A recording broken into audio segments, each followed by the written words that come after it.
And welcome in everybody to another episode of the High Low Sports Podcast. We appreciate y'all for joining us here on this Wednesday evening, or if you're checking us out on one of your favorite places to listen to podcasts afterwards. It is always a pleasure to talk about what's going on in the world of sports with you all. It is DJ joined as always by my co-host Kelcey. And you know what, Kelcey? It's the NBA Conference Championship. And that's not even going to be the first thing we talk about today. We had a pretty unique set of a pretty unique show outline, I should say, today. We're not just going to recap and predict the NBA Conference Finals. We're going to take a different twist on that. Plus, we're going to break out the controllers and talk a little bit of sports gaming as well. And we're going to tip our caps with take off our caps for a moment of silence for the end of a very important era in the sports world. Yeah, look, I've already got mine ready. I'm ready to talk about this. I'm ready for July 19th. July 19th? July 19th. July July 19th. 19th. That is it. July Unless you get 16th it, when unless I you get the get it. early access. Yeah. But yeah, no, I'm super excited about the that announcement. Obviously playoffs are playoffs. I enjoy the playoffs at all times. It's the best basketball you have. But there's some few other things in here that I'm pretty excited to talk about if I'm being completely honest. You know what? I'm not going to make you or anybody else wait any longer. That's going to take us right into the tip off. The tip off, of course, brought to you by SeatGeek. Use code BELLUP Sports. Get yourself $20 off your first set of tickets to any potential sporting events, maybe some of those NBA playoff games if your pockets are that deep. Go and get yourself $20 off, even though you might not need it. But for Let those me know games, if any you're little that bit, you got those deep pockets too. I could for use those some type of tickets. games, any little bit counts. But we're going to go ahead and jump onto the controllers to start with here. We're going to break out the thumbsticks and we're going to talk about 11 years and however many days later, it is finally back. NCAA Football 25 is set to return a little over a month and a little under 2 months out. Holy moly, sir, we did it. We finally waited. The long holdout is over. It is on the horizon. It is happening. Oh my God, it's happening. Even an official reveal trailer from Electronic Arts Sports Gaming. So we made it. I can't believe we did it. Yeah, even EA's website says, yes, it's really happening. Mm. The fact that everybody out there is excited for this, as you said, 11 years since the game last came out. Yes, it's NCAA 14 back then.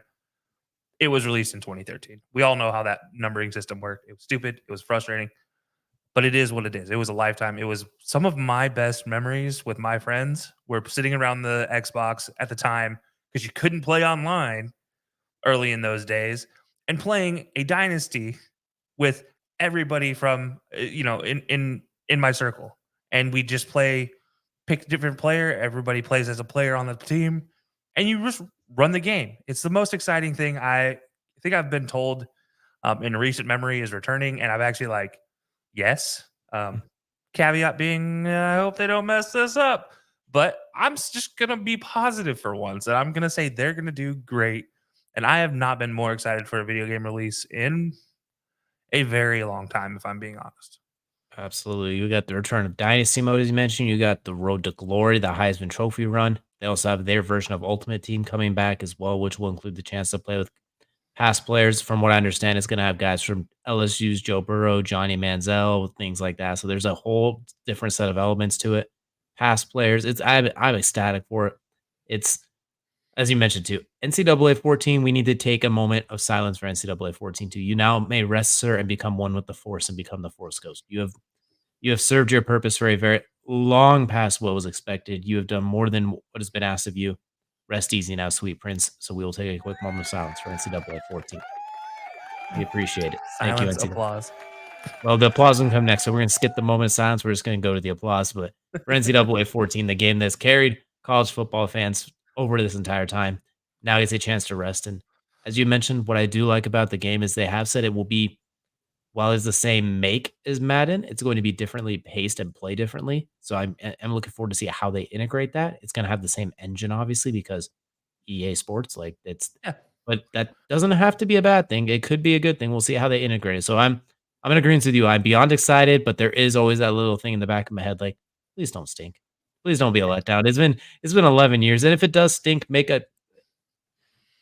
it's regularly updated. Like if it stinks on the first couple of days, fine, but don't make it a perpetual stink ball. Yeah. I'm going to use Destiny as an example. If anybody played the game Destiny, it sucked for the first 2 months.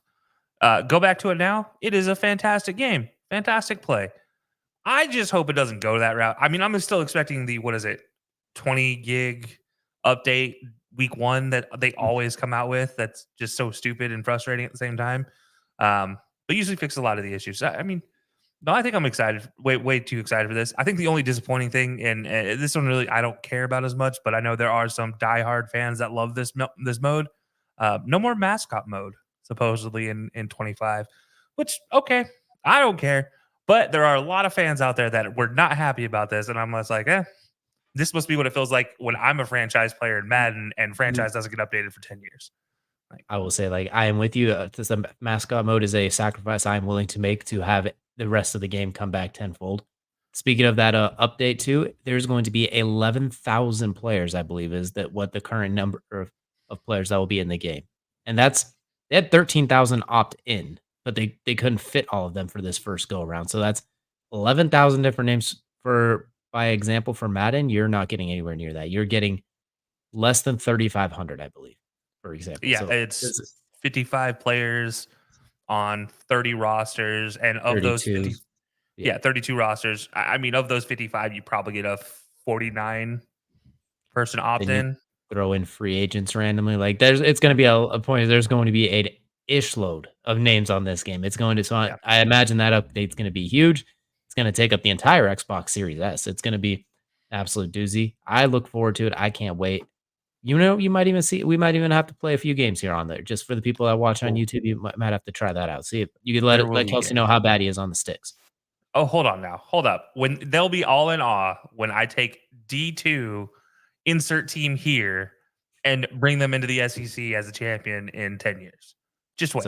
So is your team going to be in? Are you going to get a copyright infringement for having your NCAA team as insert name NCAA? No, but that is a great name, and I might have to talk to Hector about doing a joint league, which, by the way, is really cool. I will throw this out there. I did see that they do have connected franchises. So speaking of Hector, I will convince Hector to be playing Hmm. um, NCAA with us. So yeah, you'll definitely see. There's going to be for sure. We're gonna definitely post some videos. I know I plan on probably week one playing through probably the first 10 seasons of a dynasty mode, just because I have been way too excited for this for the last 10 years. And I have just recently upgraded to the X. And by recently, I mean end of last year. Um, Recent enough. and there's not a single thing on that except for like FIFA. So I'm more sorry, EA Sports FC 24. My bad. But yeah, I'm excited to get rid of that and get NCAA on this. So basically, what for that week's episode of the podcast, if Kelsey has some bags underneath his eyes and is kind of slurring his words a little bit, you know it's just due to a lack of sleep from playing the game nonstop. It's not anything to be concerned about. If you see green shininess on this side of the screen, no, it is not NCAA while we're doing the podcast. I promise. It is It's just definitely it's an NCAA. alien abduction right at that point. So be concerned, but don't actually say anything about it. But so we're more than excited. Go and let us know in the comments down below. How excited are you for this game? Have you been waiting for it as long as we have? And if so, what team do you play? What game mode do you plan on playing first? Are you a dynasty guy? Are you going straight into that? Or are you an online guy? You're going to go head to head with everybody else, your favorite team? Or do you want to go win yourself a Heisman Trophy? Let us know down below what one you'll be playing first. But Or yes. yeah, that is always the correct answer. The interesting thing that comes with this, though, is we talked about 11,000, 13,000 people actually opted in, with 11,000 will get their likeness in the game. When it comes to Madden, there might be one very notable name missing from that game when it comes out, as well as a fan favorite jersey set is Fanatics and versus Marvin Harrison Jr. Fanatics filing a lawsuit against the rookie receiver, basically alleging that he breached a contract with the company. One of the, basically, we could say they're very we'll say Fanatic. There's not a lot of fans for Fanatics these days for a variety of reasons, but more or less, we won't get too much into the details. But Harrison's reputed the deals. It looks like, and looks like they're just having a hard time. Like they had a hard time with the image and likeness, and then after that, they alleged that he breached their agreement on the Pat McAfee show as well. So Marvin Harrison Jr. may or may not be coming to a Madden near you. His jersey may not be available near soon. So it looks like a Arizona Cardinals receiver number 18. Wait, NCAA comes back and we get those old NCAA player arts as well. Maybe we'll see something like that. So I'm curious to see how this one plays out, but I'm gonna just call it interesting for now because we obviously want to let it play out, wait till the nitty-gritty things come out personally. But I'm looking at it as if anyone's ever going to kind of like we're gonna say stand up against some of those deals, it's probably gonna be the guy that not only has the NIL deal like he has, but he also has his dad comes from NFL money. So he he said he does not need any of this. He does not need the jersey money or any of that. So he'll be good, but I'm very curious to see what comes out of this and if it does change anything moving forward or if this is like a one-off. That's what I'm curious to see. Yeah, okay, so I'm gonna lay out some of the details on this because I do find this extremely interesting. I'm sorry, I know we weren't planning on it, but the more I think about it, the more I read this, it is worth laying out some of the details. So the contract, in case anybody doesn't know, wasn't actually an official contract yet. It was a agreement for a term sheet. This was passed along, and for Fanatics, they consider this a binding term sheet if signed. The word binding is very loose and fast here with a term sheet. Term sheet does not equal contract. Term sheet does equals an agreement in partnership. But if one side violates the partnership or deems the partnership is not worthwhile, that ends. So, like you said, Harrison comes from obviously money. His dad represents him. Well, it's actually his dad who came out and said, "Hey, Fanatics, we don't have a deal with you because this is not a contract. This is a term sheet." Which is the crazy part about all of this. And that happened right before the draft. He did have an agreement with them through college to, memorabilia, all that stuff. But yeah, NCAA, he didn't sign the player likeness agreement, which is pretty cool. Last time this has happened in major sports was Barry Bonds and Michael Jordan, just as notable players who didn't do this. So anybody who remembers the old MLB games or NBA games while Jordan was in the league, you couldn't play with either one of those guys. They always replace them at the end of their careers with somebody else. So yeah, this is really intriguing from that standpoint. But also on top of that, the biggest reason why he claims to not have signed signed a contract with the GLA going into the league, so why he's not on Madden, is because Madden and all these other groups give you a payment based off of where they expect you to be picked, versus if you wait 2 years into your contract and sign a deal, or you just don't sign one, then you have a much better opportunity to leverage them and use that to make a heck of a lot more money for likeness in the NFL. So that's part of all of this as well, where he's trying to play the long game here, where he gets a lot of money from these guys because, well, number one receiver drafted. Why not consider that? It sucks for fans. I think we all want jerseys of our favorite players. So Cardinals fans out there definitely want a jersey of their favorite player. But don't worry, you don't have to pay $175 for these bogus jerseys right now. But yeah, it is kind of wild. I do find this extremely interesting, especially in the land of contracts and player likeness and, power to the players, power to the workers type of thing. This is really cool to see a young rookie kind of take this on and somebody who's not taking on an egregious way. It's not like the Ball brothers and that whole fiasco with LeVar. This is much more Tame. we're gonna play our game. We're gonna play on the field. We're not gonna distract from what's happening on the field. And I'm gonna let my dad handle all that stuff because his dad's his representative. So his dad's handling all that stuff on the outside with his lawyers, his team of lawyers, which we all know. Marvin Harrison Sr. has a great team of lawyers out there. As if you don't know his history as a landlord, dude knows how to work the contracts properly. So yeah, no, this is really cool. I do really like this story from the standpoint of just interest. So yeah, I think we're going to update as more of this comes out, but it is very fascinating to see what this means. If you guys don't know, Kurt Benkert kind of talked about what he did when he was drafted with Fanatics, which is he signed a 20,000 card deal. He got paid $4 per card, and it was given to him in lump sum. So he signed 10,000 cards. It was like $4 a pop, and then he'd get his payment. And then after he signed the next 10,000, after he was drafted, they'd make him payment. So he explained the whole contract thing. So if you don't want to listen to what I just said about the contract and you want to find more information, he has all that on his Twitter. So Basically, more or less, we will be playing Madden with Cardinals receiver number 18 in the meantime. So Marvin Harrison Sr., ladies and gentlemen. Wow. No, you know what? They're Harrison probably going to do Martin Harris just for the fun of it. They literally just put MHJ. They don't they just put it like that could be any MHJ. They wouldn't no, and they'll instead of number 18, they'll put 88 or something. They'll go with the dad's number 81. just to try and make something like that, or just like 8.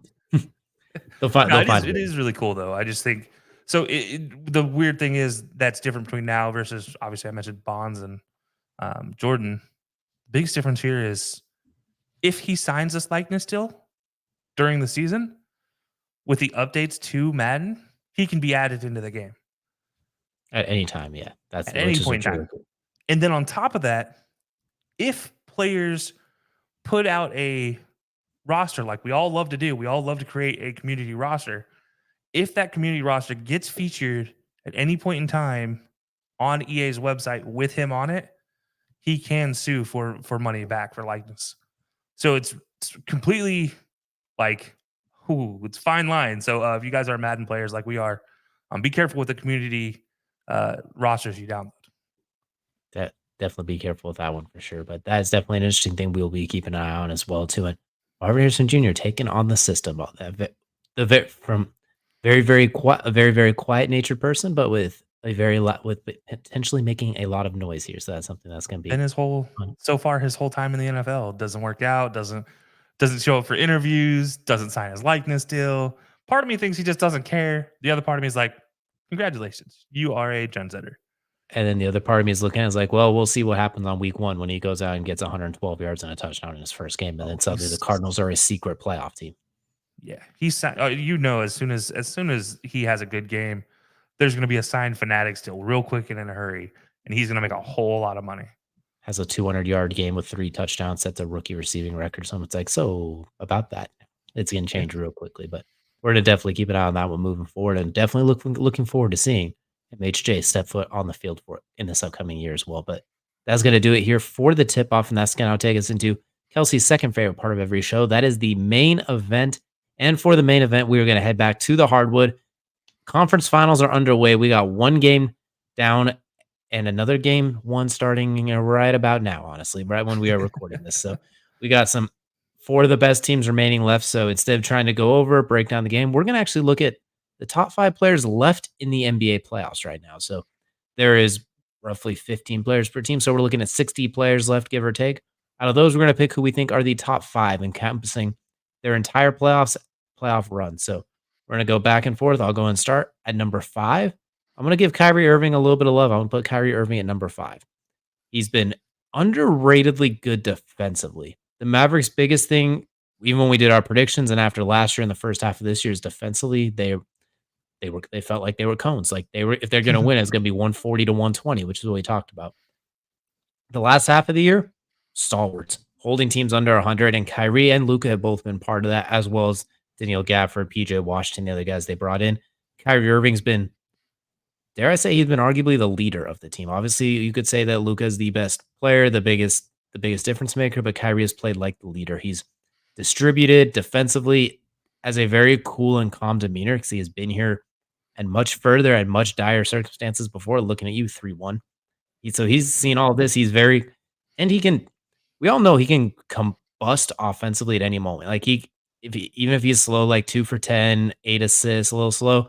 Oh, Luka's in foul trouble. Suddenly, Kyrie gets 21 in a quarter. So and he's gotten pretty close to that a few times. A few rougher games here or there, but I'm gonna give Kyrie number 5 for now. We're gonna show a little bit of love to Uncle Drew. I like it. I do like the Kyrie pick. He was not my number 5, but he was a very close argument for number 5. Him and 2 other players were my close arguments for number 5. The other 2 players, and I'll just jump right into my number 5, hail from the Celtics. And I'm considering them 5A and B in this situation. So yes, I am finally breaking the record or breaking the rules yet again. It didn't take me long. It just, look, I took a couple of these rankings off from breaking the rules. I let you break a few rules. So I had to go here. But I'm going a combined effort from Jaylen Brown and Derek White, because together they make a complete player dribbling. Um, sorry, Jaylen. But no, in all seriousness, it is really Jaylen for me for number 5. 23 points a game, gives you one offensive assist or one offensive rebound per game, which is, on his 6 assists, if he's giving you 1/6 of those are offensively, that's second chance points. Huge there. Giving you only two assists a game, that's okay. I don't need him to be great. Almost 1 steal a game, giving you half a block a game. But it's really been his kind of lack of turnovers. Yes, he does have the most turnovers on the Celtics team, no doubt about it. But he is still in the +1 category in assist to turnovers in this playoffs. For him, that's huge. But on top of that, playing really the Robin to Jason Tatum's Batman at times, occasionally stepping up and being Nightwing, and super nerdy deep cut for all those out there. Which standalone superhero on his own right. The reason why I throw Derek White up there, though, is Derek White's also picking up a lot of the extra slack between those two. So even if Tatum hasn't had a great night for whatever reason, Isaac Okoro finally shut him down for one game. It's okay. Derek White was there, and so was Jalen still. So really, it's Jalen at number 5. But honestly, I can kind of put the combined efforts of Jalen and Derek White here at number 5 for me. You know what? You can't really go wrong with a combined player like that. So you can't go wrong when you could put two players together in that sort of fashion. But number 4, I'm gonna head back to the Western Conference. I'm gonna go with the Timberwolves, but I'm looking at the much maligned, but often to the point of almost disrespected now, Karl Anthony Towns. This playoffs, he has been sensational. If we look at it. His biggest issue is he needs to next time when they go to training camp next to his defense, they need to put his hands in handcuffs or something. 'Cause he fouls entirely too much. If he didn't foul so much, he might honestly be in the top 2.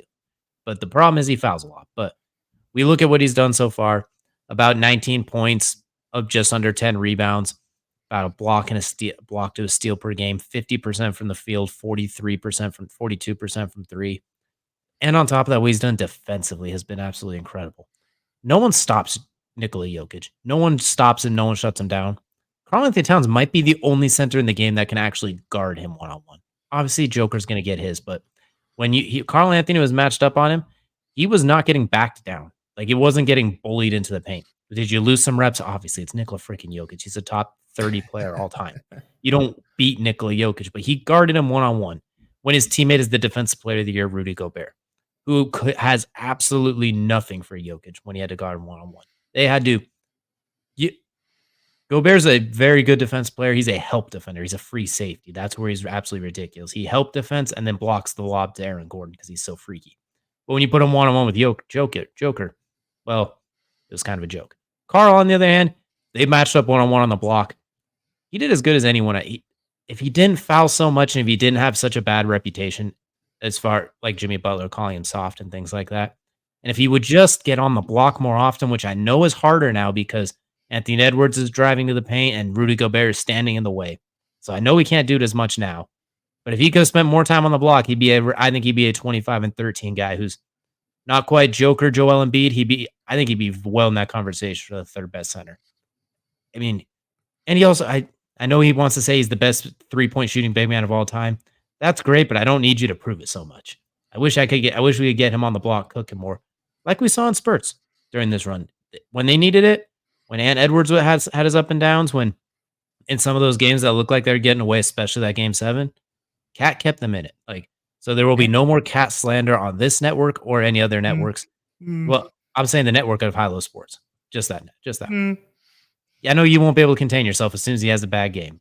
But right now, I think he's earned it. He's been absolutely sensational this playoffs in his role as the second option, if you want, give or take. However, if you want to go with the second options in the way that team is constructed too.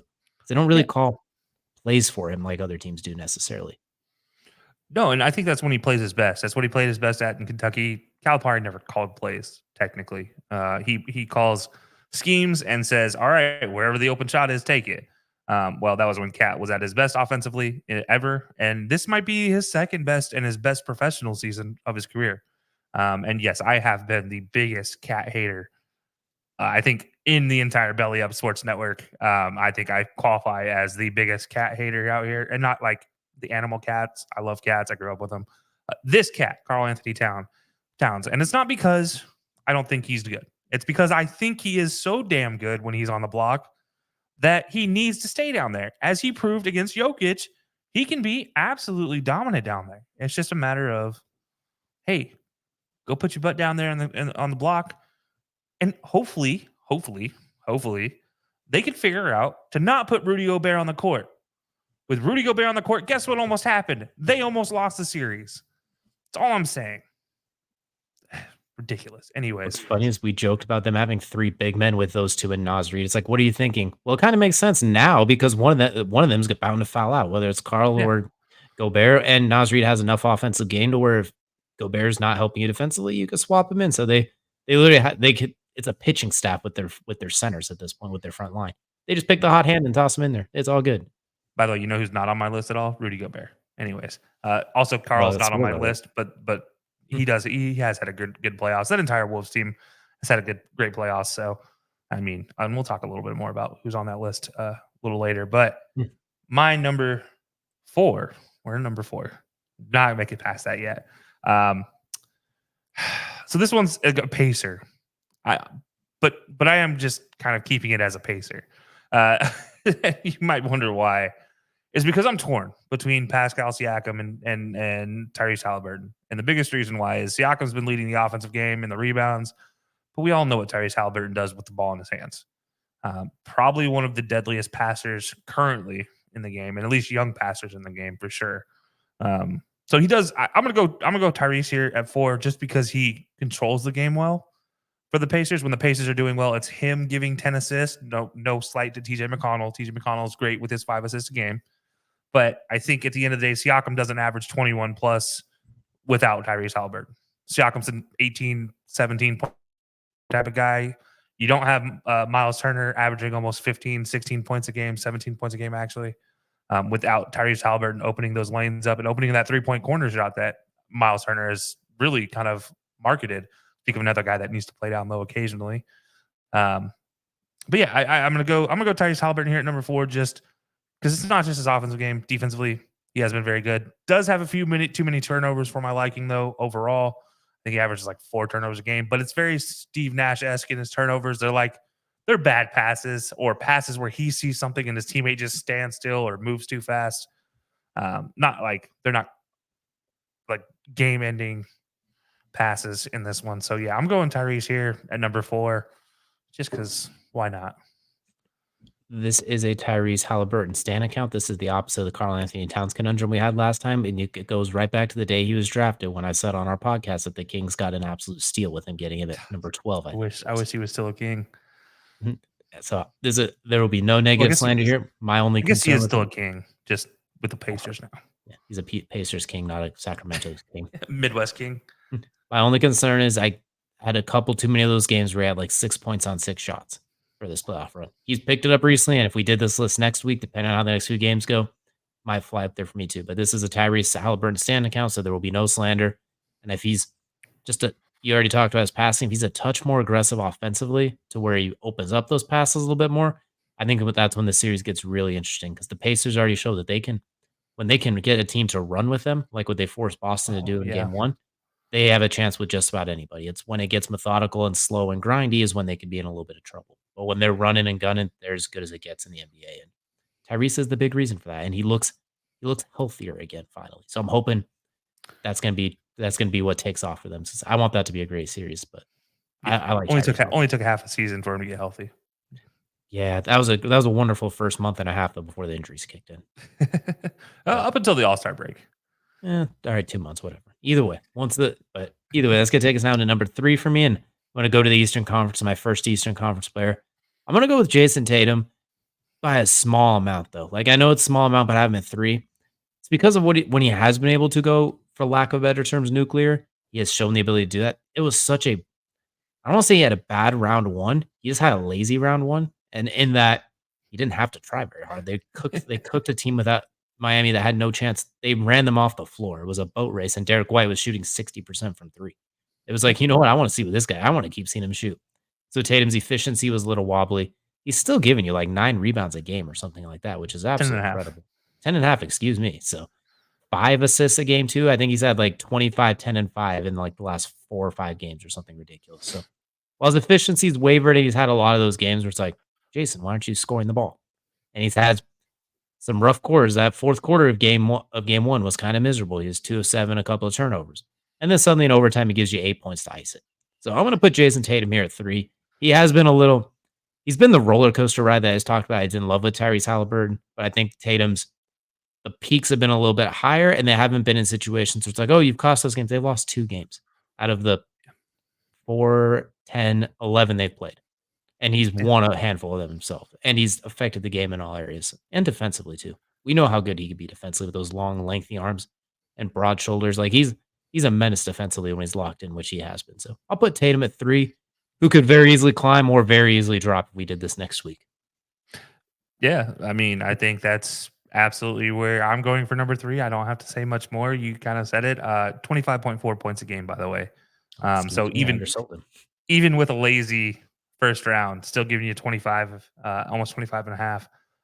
This entire Celtics team, this is my last Celtic on the list. I don't know if you have any more, but for me, this entire Celtics team has been impressive these playoffs. It's not just Ben Jason or Jalen or Derek White. I know those are the three I've really called out, but even Kristaps and Drew Holiday, all averaging 10 plus points, giving you almost 5 assists a game, Kristaps giving you a block and a steal, over a block and a steal per game. Oh, by the way, Jason also has a steal, 1.2 steals per game.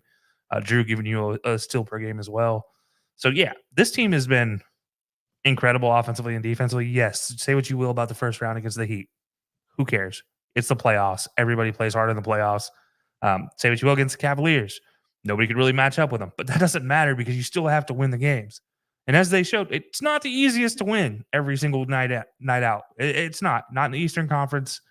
Teams will play above their weight class, and they almost gave up game one to the Pacers. But if it's not, as you mentioned, for Jason Tatum's heroics there in the overtime, yeah, I mean, where would they be at right now? So I got Jason as well at number 3. But like you, it's these top 3. I got to be honest. Give me a week and I probably have a different order. The coin probably landed a different side of it the next time around. Absolutely. And speaking of those top 2, I think we have a similar top 2, so we'll kind of get into them as well. And I feel like these top 2 have been there's a gap between Tatum and these top 2, but at the same time, the way Tatum is catching on fire, we know what he's done. We've seen his history in closeout games, especially game sevens over the years. We know what he can do. So number 2, I'll go with the guy who his last game at the time of the recording was a game 7, and it might not have been it wasn't his best performance, but he still found a way to make an impact. And what he's done the rest of the playoffs has been incredible. We're gonna go with the Ant-Man, Anthony Edwards. Defensively, he's been fantastic. Offensively, we saw he single-handedly punked the Suns in round 1 by himself. Basically, him and Kevin Durant were he was trash talking Kevin Durant. I'm not going to repeat some of this stuff, but he was having some fun. It was We fantastic. saw against it was absolutely glorious. I recommend it to anyone who wants to go check it out. Against the Nuggets, the defending champions, the odds on favorite to get to the finals and probably win it. I think them and the Celtics were the 2 favorites. The Heat, what he did in those first 2 games, outstanding. Even in the losses they had, those next 3, he didn't miss a beat. I think he had 43 in one of those losses too. He's had several 40-point games. He's been absolutely incredible. Defensively, I just mentioned it too. He locks in on the defensive end too. You can make a case he can be a second team all defensive player if they included like playoffs as well. Obviously in the regular season is good defensively, but my point is defensively he's not a slouch either. If he's not scoring buckets, if he's having a 6 of 20 game like he did in game 7, he's still affecting the game. Once he picked up Jamal Murray in the second half, well, Jamal Murray finished with 31, but he had 24 in the first half. So he applied the necessary handcuffs, as he said, rebounds, defense, athletic ability. And they don't call ISOs for him. They don't he doesn't force the ball. He plays within the offensive system. The ball comes to him, he goes to make a play. If the ball doesn't come to him, he gets back on defense. Honestly, I kind of wish they call more plays for him and more time. I wish they let him be like more Anthony, please save us. And I think they might do that a little bit against Dallas. But I'm gonna put Ant-Man at number 2. Like we said too, he drops 40 tonight. He might be at number 1 in like a week. So we're gonna go with Anthony Edwards at number 2. I respect it. I will not comment on that. I will save that for a moment from now. My number 2, I'm going to the other half of that Western Conference matchup. I'm going with Luka. I don't think there's a question out there how good Luka's been. 27.2 points a game, 9.7 rebounds, 9 assists. You mentioned Kyrie early on. Well, Kyrie is not able to be as effective as he is without Luka being as dominant as he is. As you mentioned, Kyrie stepped up on the defensive end. I'd even say Luka stepped up on the defensive end here. Oh yeah, he actually is I dare I say he's a good defender now. Like he's By the actually way, they're both averaging 1.4 steals a game. they have. Who would have ever thought we'd have said Luka and Kyrie have been good defensively, not just okay, acceptable, but actually good. And here's a fun fact for you: 1 block every other game. So half a block per game. So or 1 block every other game. But no, Luka's been fantastic. I don't think there's a question there. But he's not my number 1, but he is my number 2 by. I literally flipped a coin before this, and let's just say I didn't do too many flips. So yeah, as much as I love Luka, and I've been, I guess, over the years spited by this man for not picking him one year, I will still say Luka is number 2, and I'll get my number 1 here later. You already spoiler for me, number 1 is Luka, so I'm just gonna add on to what you said. So he's had kind of a rough playoffs in that he's shooting 42% from the field and Oh 30% from no. 3. So he's kind of, I don't wanna say struggling, but those are not really ideal numbers, especially from a wing player, or a player of his caliber. That being said, he's giving you 27, 9.7, and 9.1 with that, which means he has yet to play his best basketball. He's nearly averaging a triple double. And it's not like it's been the Clippers. Obviously, they're a pretty good team. There's limited Kawhi, but even his history against the Clippers, that doesn't apply because he cooks the Clippers regularly. That's his entire career arc, is destroying the Clippers in the playoffs. And then that upstart Thunder team that surprised a lot of people with how good they are too. So it's not like there's been a severe lack of opponents, if you will. It's not to the same caliber as what Anthony's done against Denver necessarily, but like 6 and one and half a dozen the other. But my point is he's been sensational despite a very low amount, very lack of efficiency, especially early on. And then turnovers per game, about 4. So it's about his average as well, too. But he's been sensational. I want to highlight that defensively again, too. Half a block a game for a guy who doesn't jump over a phone book. Like his jump shot is a set shot on his tippy toes, basically. He steps into it, he shoots. Luka's been absolutely awesome. I'm giving him the slight edge because he's been able to do everything while not playing his best. And you could say the same with Anthony Edwards. Like we're 6 and 1.5 of those the other. I'll let you talk a little bit about Ant Man here in a second, since I have a hunch he's in the top 2, and he's not 2 for you. But I was what Luka's been able to do with it without his of patented efficiency that he's known for is absolutely incredible. And if he starts getting efficient during these Western Conference Finals that have started roughly 9 minutes at the time of this recording, it could get we might have a Luka Larry O'Brien trophy hoisting here in a few weeks if he can if he can get the efficiency to what we've expected from him. So I'm gonna keep Luka at 1. You can put 1A, 1B for those who are semantics. I know Timberwolves fans would argue, and I don't have really an argument against it. This is not slandering either one of them. So I'm gonna keep Luka at 1, and you tell me why Anthony Edwards is the number 1. Anthony Edwards is not my number 1. It is Mike Conley. No, I'm just kidding. I'm kidding. Well, Kidding. Calm you had me down. in the first half, not gonna lie. Calm down there, guys. No, I don't hate Ant that much. I know I have been long standing. Ant was not a top 20 player until he proves otherwise. Well, he is a top 20 player. I said this. I use my regular He season skips MVP. numbers 20 through 10, basically. He just jumped in Yeah, the top 5. I mean, to me, yeah, he's got one more year to prove he's a top 10 player just because I require 2 years of quality before I put you in the top 10 long term. Because once he's there, I don't think he's leaving. Let me just be very clear about that. He is a fantastic player. If you had to guess, who do you think the player that leads the playoffs in steals would be? Anthony Edwards, because he's about Anthony 1.5, Edwards. right? Yeah, well, not per average. He is not the number 1 per average because they still include people from round 1 and 2. Like Okay, LeBron so technically leads average. Total steals, though, 19. Just behind him, Tyrese Haliburton, Kentavious Caldwell-Pope. 2 of those guys make sense up there. One of those guys necessarily doesn't, that being Ant. Nobody really expects him to give you 1.7. On top of that, he is just shy of being the 5th player to have triple-digit blocks these playoffs. He's at 7 blocks. There's only 4 other guys with more. On top of that, you mentioned his points earlier. 29.2 points, or sorry, 28.9 points a game. He's also giving you 6 rebounds, 3rd highest rebound getter on his own team. And if you had to guess, where do you think he ranks in assists on his own team? probably top 2. Number 2 behind Mike Conley by less than 1 assist per game. Mike Conley literally only hands out assists. So tell me how this guy isn't number 1. I don't know. I know you have him at number 2, and I understand why you have him at number 2 because Luka's been doing what Luka does. But to me, the biggest reason why the Wolves work is Ant. Putting the ball in Ant's hands and letting him drive to the basket, dish out, drive to the basket, score, drive to the basket, make a play. As you said, he plays within the offense, and his best ability is to make the right play.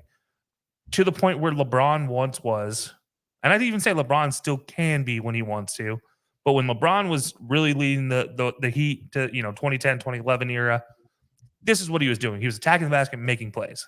And is attacking the basket, making plays. The difference is, and is a whole nother level of athlete than LeBron. No offense, LeBron. You're an incredible athlete, but I think Ant has you beat. And I think it's okay to accept that because Ant is an absolute freak of nature. And so, look, this team has been great. But the fact a slasher is averaging 28 plus points a game on a team with 3 centers on the court at times, I don't know what else to say other than this dude's a freak of nature at this point. I thought it wasn't going to work, and I was sort of proven right most of last year. This year, I was proven completely wrong. This year, he figured it out, plays within the system, plays smart. Defensively, he's an absolute stud. So yeah, and is my number one in the playoffs right here, and it is close, but it's not in my eyes. But it's close in the general scheme of things. But for me, it's not close. I will say a lot of people have tried to say Anthony Edwards has a lot of Michael Jordan, like comparing there. I'm gonna draw the line there. I'm not gonna go that far. He looks like Or- Michael Jordan. Not I was gonna on the say court, but like physically looks like Michael Jordan. weirdly enough, watching him play is kind of reminiscent of that young Dwayne Wade that led the Heat to the finals as well. Obviously, Good one. Anthony Edwards has a better outside 3-point shot 'cause different eras, and Wade was a little craftier with like the bank shot, the up and under moves. But like the athletic two guard who rebounds at like a center sometimes leads the offense with assists, and the defensive end is where I'm mostly kind of the guards who get blocks. They Yeah. use the athletic ability on the defensive end. And the lengthiness. That's where I see a lot of interesting comparisons. So I'm really curious. He's only 22 as well. I mean, Yeah. it is the battle of young guns left in it. Jason Tatum, you could consider the elder statesman as far as like superstar players left. The man's 26 years old. Like we're old by comparison, basically. Like we would be considered geezers, and I'm not that old. Like I'm getting there. But I'm Anthony not that Edwards old. was in elementary school when I graduated high school. That's all you need to know at this point. Like that is all you need to know. Him and Dwayne Wade, I believe, had the same high school, like had the same college coach too, which is how crazy that's been. Yeah. So, and But by the that's- way, crazy part about Ant, less foul trouble than you might expect to from a guy who's so good defensively. Only averages 2.3 fouls a game, which is crazy because that means you don't have to worry about your best player sitting on the bench for a large chunk of time. That's because those 3 centers get the fouling enough for all of them. He's like, it's cool. They'll get the foul for me. One of those 3 is going to Yeah. get their hands in the cookie jar. Actually, 2 of the 3 all average above 3 fouls a game. McDaniel's the other one that also fouls more than 3 times per game. Naz Reid only 2 times per game. I chalk that up to him coming off the bench. If he was starting, he'd get you 3 real quick. But either way, it's a fantastic run. I love these playoffs. I look forward to it. And for the 6th year in a row, we're gonna have a different champion. Like we're gonna have 6 straight years with a different champion. The parity has struck. We love it here. Let it loud, say it proud. And the best part is we're gonna have potentially somebody else is going to enter that conversation. They're gonna be entering that conversation as the best player in the world at the end of this, more than likely, depending on who wins. No matter who wins it, whoever the best player is or MVP, the conversation's gonna end. I'm not saying we agree with that.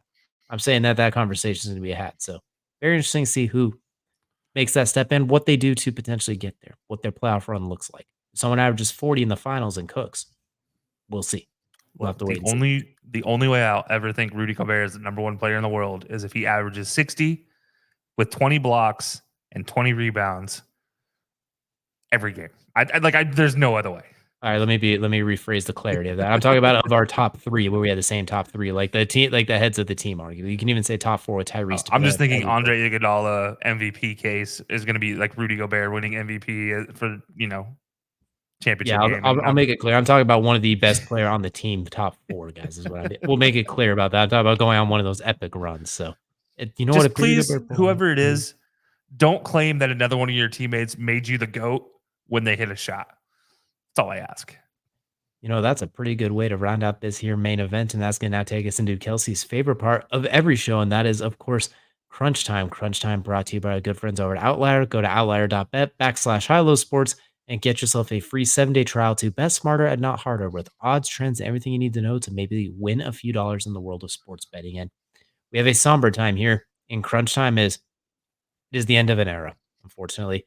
The NBA on TNT tonight, this is its final run. The Swan Song is underway. We have however many games they have left, and I think at max, if we're lucky, we get maybe 15 games left, if I'm not mistaken, if everything goes to a game 7. Well, there's more than that. But my point is we don't have a whole lot of time left.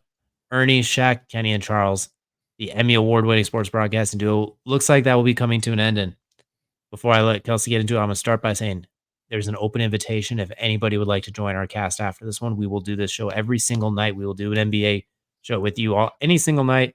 Shaq, I may not have G7 classification, as you call it, but I'm a smart cookie. Let me at it. And Charles, you and Kelcey you guys got a good relationship already. Make it happen. Ernie Johnson, your bow ties inspired me to wear bow tie Tuesday when I was in college. So Any of you want to be on there, and Kenny, I'm a big fan as well too. Any of you all, we are more than welcome to have you on the cast. It would. I'm gonna miss the NBA on TNT. There's no other show quite like it. Yeah, this is sad.